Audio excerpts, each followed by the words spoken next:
Hi there and welcome to Startup Central. I'm Nayantara Rai, working from home. This is the only show of its kind on Indian television, dedicated of course to startups, innovation, technology, disruption, entrepreneurship. If it falls under the ambit of the new economy, it's here every weekday at 6 p.m. right here on ET Now. Ladies and gentlemen, like all the stakeholders we feature on the show, Team Startup Central thrives on constructive criticism. So don't hold back, keep writing into us, tell us how we can improve the show, what's missing in the show, how we should be doing things differently. We want to hear from you. So keep writing into us. Our email address is right on top, suc@etnow.tv. You can also reach out to me directly. I'm on Twitter. Well, it's been 24 hours since the Narendra Modi government banned another 118 apps citing national security, cybersecurity, data theft.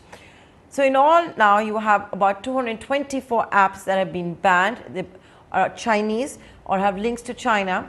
Yesterday's list of 118 also included Alipay. It also included a lot of online gaming apps, including PUBG. PUBG is South Korean, but Tencent, the Chinese giant, has the license to distribute PUBG. Now, since the ban of these 118 apps, you've seen a Videshi versus Swadeshi debate rage on. You had BharatPay, in fact, hoisting the Indian flag and talking about Videshi versus Swadeshi. You have BharatPay with you have MobiKwik, which went on to say that there are another 118 reasons to use this Indian payments app. So talking of MobiKwik, I'm now joined by the founder, Bipin, right here on Startup Central. Hi, Bipin. Thanks so much for the coming on the show. Thanks. So is that a reason why payment apps should be selected by users, by customers, the nationality of their investors?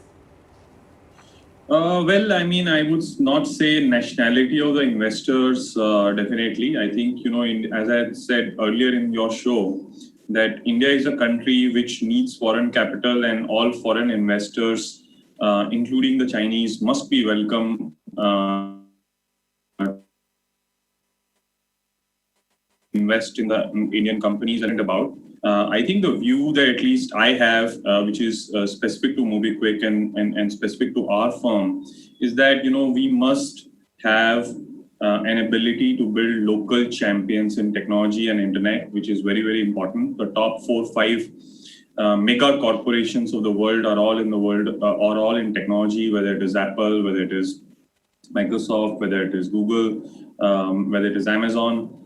Even China has a few companies which are $700 billion market cap, like Alibaba, Tencent, and all these big corporations have then created their technology industries within their own ecosystems, within their own countries. US has had a 50-year history of investing in technology, building technology, which is why today the leading technology firms in any space in the world come from US. China is fast catching up because for 20-30 years, they followed a policy of grooming local champions. You can question it, how they did it. You can call it protectionism.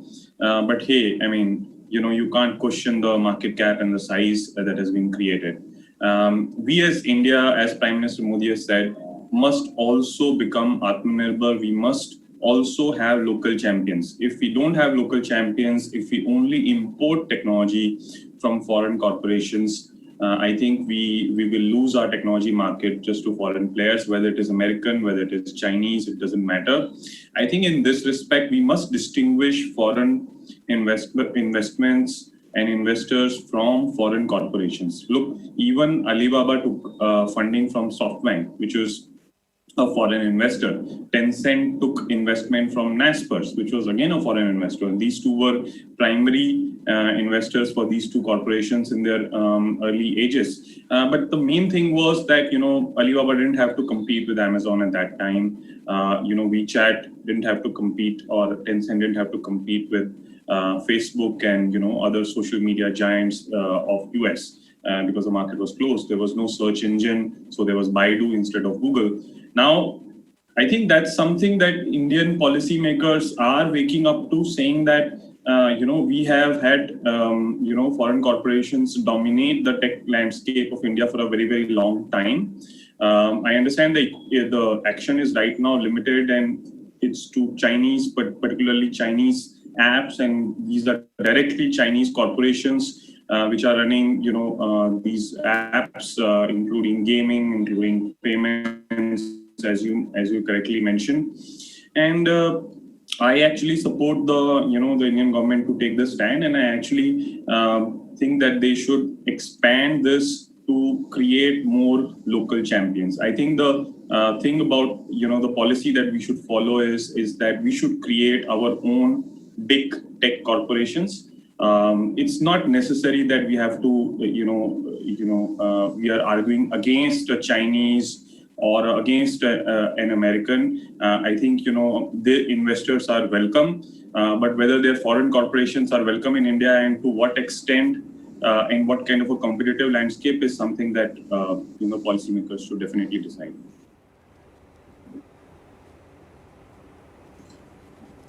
So in a nutshell, you're saying the color of money does matter. And as India wants to build these tech giants, have the Googles and Apples, Indian answers to those, what is wrong in getting foreign funding? Why is that a problem? I don't think there is anything wrong in foreign funding. As I said, there is absolutely nothing wrong in getting foreign funding, except in cases where foreign funding is via foreign corporations, not accredited investors. Now, you take, the Sequoias of the world, you take any foreign investors, even I would say investors based in Hong Kong or China, their goal is to make money. If their goal is to make money and if they can invest in Indian startups and make returns from that, I think that should be welcome. But, if that starts becoming a proxy for particular corporations or becomes a proxy for state policy, as some people think happens in the case of China, then definitely that's something that is under question. If that foreign funding also comes from, let's say, strategic investors who are who are claimed to have links with the state-supported activities, I think that is fair for the Indian government to have a evaluation. Remember that even Chinese funding, foreign funding from Chinese is not stopped in India. There is a review process, but it's not stopped. I mean, Chinese investors are welcome to invest in India as of today, right? Of course, there's a process of review, and which is exactly what I was talking about, whether they support the securities apparatus and flow of information, data sovereignty, etc. As long as those conditions are met, there is absolutely no reason for not having a foreign funding. So foreign funding, foreign investments is required in a country which is looking to grow its ecosystem like India is. So Bipin, if I could come in there. So, yeah. While you talk about this, your peer in the startup universe, Ashwini Grover and BharatPay, for example, are talking about Swadeshi Apnao, Videshi Hatao. The first time also the rules that you're talking about reviewing Chinese funds, and we're still waiting for those applications to clear. It's not happened as yet, and that's fine. But what the point I'm trying to get at is we saw a heated exchange, for example, between MobiKwik and PhonePay, between Samir and you. You're talking about there's a problem as long as it's financial, it's okay, but when it's strategic, it's not okay. So if you look at PhonePay, why should that be a problem? So I think firstly, the heated exchange was not from our side. I am still, very good friends with people from PhonePay and the other companies. So I think that's not our style, at least. So I cannot comment on what BharatPay is doing or saying. All I'm saying is, when you look at PhonePay, is essentially a company which is, gets its funding from a foreign company, right? Not a foreign investor, and it's a foreign corporation. If it were a startup which was not under the umbrella of a foreign corporation, large foreign corporation, which is $400, $500 billion market cap, then would it get actually the same kind of access to capital, or would it get investments from any foreign investor to compete on same terms in the Indian market? So if that is, if that is not the case, then essentially what you're doing is you're allowing companies which can print dollars at zero interest rate, as it is possible today in US, and just capture market share of every space in India. And it has happened. It's not just payments. There's other spaces that we have talked about. So use the muscle of money to win market share, because it increases your stock price in Nasdaq, or you showcase it in the US. But if it was a foreign investor who's just looking for financial returns, right, they will not act in this way. And if it was a VC fund, for example, it would look at how the company is performing. It would look at how the company's financial results look like, etc. How does the competitive landscape look like vis-a-vis the other players like MobiKwik, and then decide whether it should be given that kind of capital based on its product or based on its other sort of competitive advantages, which is in my. Bipin, if I could play devil's advocate here, Bipin, if I could play devil's advocate here, when a lot of you are building your companies, startups weren't hot, and you didn't have so many investors willing to back the entrepreneurs, right? That is a situation. I think we have all heard those stories about how Vijay Shekhar Sharma was almost flat broke. Then demonetization happened. It turned in his tide, and he went on a massive fundraise. He didn't know going forward that there were going to be border tensions with China, and he got SoftBank on board. He got Alibaba on board. He's even got Warren Buffett on board, right? You look at Baiju. Baiju is the world's most valuable edtech startup. You can't take that away from Baiju Ravindran or from his wife Divya Gokunath. When they build Baiju, you look at fantastic other examples that have come up. Look at Big Basket. You can look at a Swiggy. You can look at a Zomato. Right? They didn't know that this was going to happen, and they're still very much involved in the company. Or when we have this Videshi versus Swadeshi debate, are we also saying that no, it is the Chinese that are in control of the company? Because it doesn't seem like that.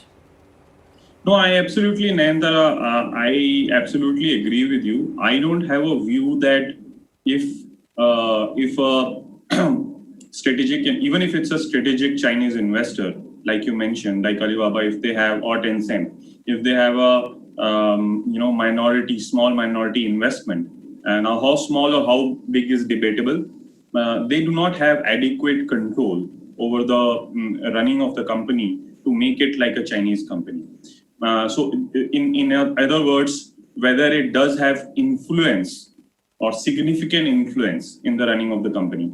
Now, absolutely, I think hats off to Vijay, when he raised money from Ali and then with more investors later, they have done an absolutely fantastic job.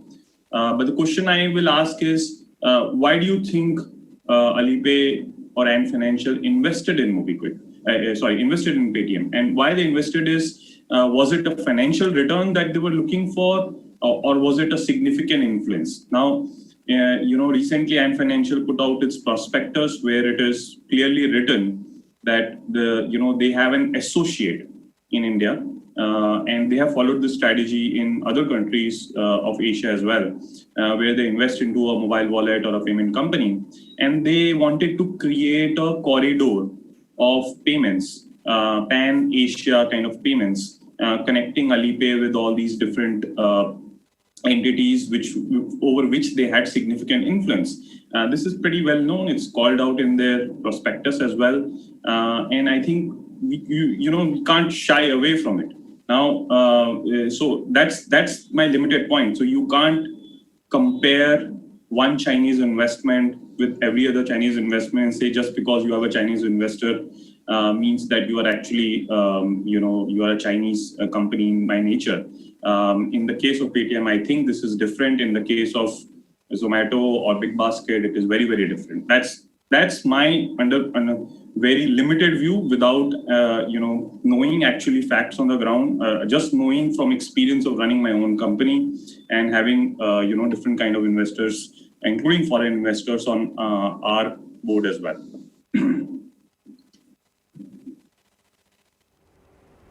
Okay. Bipin, it's always a pleasure talking to you. Thank you so much for coming out, being a part of Startup Central and being so candid. Thank you. Thanks, Nayantara. Always a pleasure. Thank you.